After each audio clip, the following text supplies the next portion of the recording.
Hey everyone, this is Evan with the Poser Chef. I swear to God, I will be posting cooking videos at some point to this channel. I have a few videos that I need to edit, bring the B-roll and all the other thing. I'm still new to YouTube, and so I'm still trying to figure out how to edit these gun videos that I've made two of so far, and this will be my third one. I just do on my phone, which is probably why it looks like shit, but this is what you guys get. This is my Beretta M9A4, and I literally just picked this gun up today. I can't wait to get it out to the range. It looks beautiful. It feels good. The reset on the trigger is phenomenal. I can't wait to get it out to the range and shoot it. I actually went ahead and ordered off of Beretta's website the Triticon RDO mounting plate. I am making a or I need to think about if I want to put on a RMR and SRO, but I will let my wife tell me what the budget is, and I'll kind of go from there. I've owned several 92s in the past, even a 96, which was chambered in 40 Smith & Wesson. I love the 92, the 92s. Always been a fan of them. Believe this one is an aluminum frame with a steel slide. Please correct me if I'm wrong. But yeah, always been a fan of the 92s. Have had tons of them. In fact, even an M9A3 that I stupidly enough sold in conjunction with some other firearms to buy like an 85-ish, 86-ish 6-inch stainless steel Colt Python, which I was afraid to shoot because I didn't want to depreciate it in value by getting like powder burns and all that other stuff on the cylinder and whatnot. So I ended up selling it. I regretted now because I got rid of my M9A3, which I absolutely loved. I was actually in the market for an M9A3 and then read that Beretta was coming out with the M9A4, which that had some tweaks and things like that the M9A3 didn't have. So I decided to go ahead and wait. I was fortunate to find this on one of our local websites. I live in a non-communist state where we believe wholeheartedly in open carry and concealed carry and magazines that hold more than 10 rounds. And so one of our websites is an awesome one where you're able to sell, buy, trade firearms and things like that. The guy that actually owned this bought it for his wife, who also owned an M9A3, and he told me that she didn't like the color, so he posted it. I told him I was interested and wanted to get it. I think these retail for about $1,000. I was able to purchase this one for $900 cash and filling out a bill of sale. You know, that may or may not be the best price out there, but I have checked all of my local gun stores as well as my big box stores and have not been able to get my hands on an M9A4. This is actually the Centurion model, which is a little bit smaller than the full-size Beretta M9A4s, which I was happy to get. Again, my M9A3 was a full-size, and I think it was like 5.1 inches long, where this is like 4.8 inches long, if I believe. And I didn't mind getting a smaller version of that. We'll go ahead and check this firearm and make sure it's safe. I do that anyways before the video, but for peace of mind, mag's empty. Oh, sorry, chamber's empty. So we'll kind of go ahead and start from the bottom here. We'll talk about the decocker in just a second. As you can see, the mag well is flared for faster reloads, things like that. Why Beretta decided to keep the lanyard loop, I have no idea. As you guys know, that the M9A3 was up for the military handgun replacement. I can't think of the name off the top of my head, but this went against like the Glock 19X and the Sig Sauer P320. I think they call it like the M17 or something like that. But that ended up winning the contract over Beretta and Glock due to price. Berettas aren't cheap to make, let me just say that, even with the aluminum frame here. But they ended up winning, and so we as the public were fortunate to get our hands on like the Glock 19 and the Beretta M9A3, M9A4 for this one. This does come with your standard 1913 rail with 3 slots, I believe. Love it. I have a Surefire X300U on here, B model. I think the A model's for the polymer frame guns. This does have the front cocking serrations, which I am a firm believer in. I guess not believer, but I leverage them for press checks and full racking and things like that. You know, again, there's some debate on whether or not you should rack from the front. Just don't shoot yourself, is all I care about. I do leverage those, and especially on firearms that I have an optic on, I don't necessarily rack from my optic or use my optic to rack my gun back. I understand that you can, and they're durable and things like that. If I ever got cornered and I was forced to, one-handed manipulation, then that would be fine. But I typically don't rack from the optic. Sage Dynamic does a wonderful job of doing like drop tests and things like that. I actually watch a lot of his videos before I buy an optic to see like the durability and the reliability of the optic that he's using. I mean, he like uses and abuses those things, which hands off to him. I'm poor. I can't shell out $500 every other month for a new optic, and so I watch his videos and then baby mine.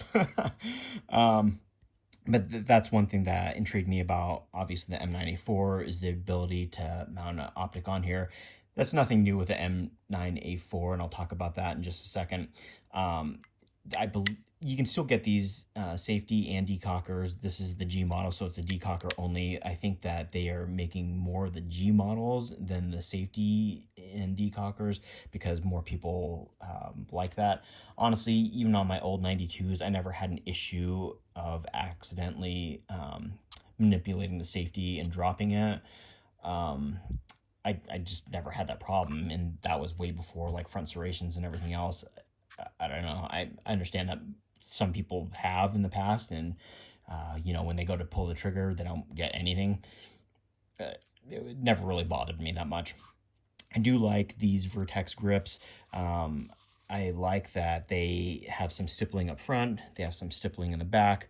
They're kind of just straight down like a 1911 in my opinion. Like I said, I do have a Langdon Tactical LTT, and I'm gonna drop the mag just to make sure. Mag is empty.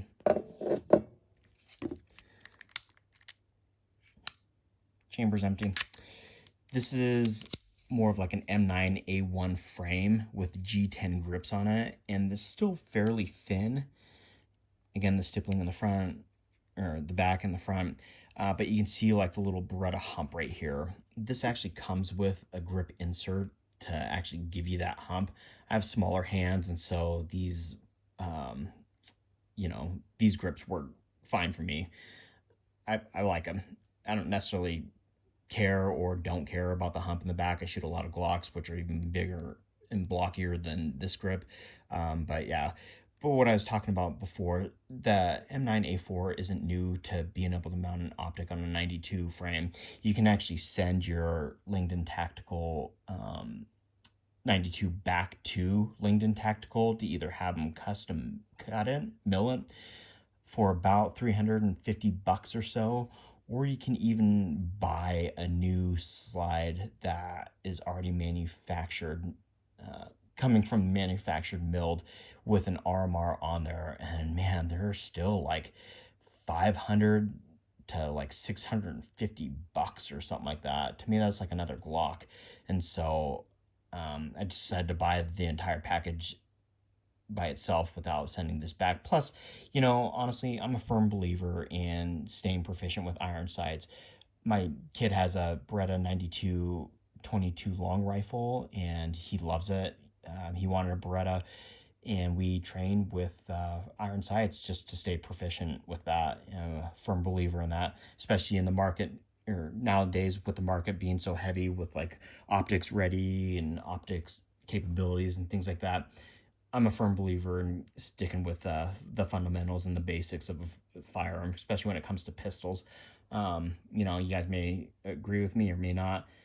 Obviously, red dot is the way of the future, faster target acquisition, things like that, but I still stay proficient with iron sights.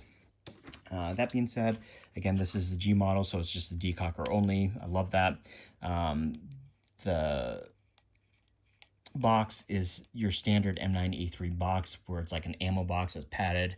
These do come with 3 18-round magazines, and the coat on these look a little different than what came with the M9A3. I can't remember what the coating was called, but it was made for like sand environments, and these kind of look similar. I like more of like the grayish color on the mags myself. I mean, obviously black is everywhere. Tons of black Glock mags, and even the LTT mag is black, but it is what it is. I did like the gray coat, and the coating again did seem a little bit different. The color on this, like I'd mentioned before, is a little bit darker than the M9A3, which is why he was getting rid of it. I think, you know, Honest Outlaw called it like a peanut butter coat, and honestly, I tend to agree with him. It does look a little bit more like peanut butter. I don't mind it though. I think it's beautiful. You get your dovetailed front sight and rear sight. If I've mentioned this before, I apologize, but the optic, once you get it with the mounting plate and the optic on here, is actually going to cover up your back sight. With the optic that with the manufacturer of the optic that I choose to go with, whichever one I decide to go with, I don't worry about being able to co-witness. And so, I mean, if I've run into a situation where I needed to, I can absolutely change these out for those gaudy suppressor height sights that I have on some of my Glocks. I don't, they look ugly to me. I'm just gonna be honest with you. And again, with the manufacturer that I'm going with, Trigicon, I'm not sponsored by them, I'm not paid by them, but I don't worry about needing to co-witness with those. Their battery life on their optics, I believe, is about 20,000 hours. I change my batteries out in my optics anyways, annually, and so I mean, regardless of whether or not it's got like 2 or 3 more years in it, I change my batteries out of my optics annually. And so I do run a suppressor. I have 2 suppressors that I can run on, use this as a host for, I should say. One's a AAC Illusion 9, which honestly functions like an Osprey. Well, I wouldn't say function because you don't have to like bring it down. It kind of looks like an Osprey, I should say, where like the bulk of the suppressor is underneath. The AAC, you kind of have to like manipulate down and bring that bulk down, which was great on my M9A3 because, again, I didn't have those gaudy suppressor height sights. I was able to see past my suppressor just fine with the standard sights. I'll have to see what my gem tech looks like on here, but I don't worry about that, especially when I end up getting a red dot or an RMR on here. I'm not going to have to worry about that. Anyways, I'm not going to co-witness with my red dot, nor do I need that for suppressors. Let's see. Anything else?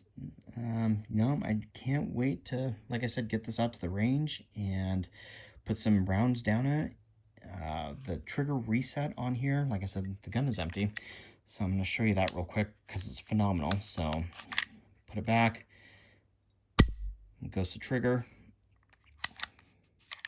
The reset on here is just, I mean, that's crazy short, crazy. So can't wait to shoot it fast. I believe the trigger double action is about 8 to 10 pounds. Again, double action, single action should be anywhere between like the 4.5 to 5.5 range. Not bad for a standard, for an OEM trigger, I should say. And maybe that terminology is wrong as well, but the more you shoot guns, I mean, the triggers are going to break in anyways. And, you know, I stick with standard triggers for the most part. I did throw a Zev in my Glock 19, but I think that was just more for the cool factor than anything else because I don't necessarily feel like it helps me shoot any better. Anyways, if you guys like the video, like the content, please subscribe, like, and share. Other than that, thanks.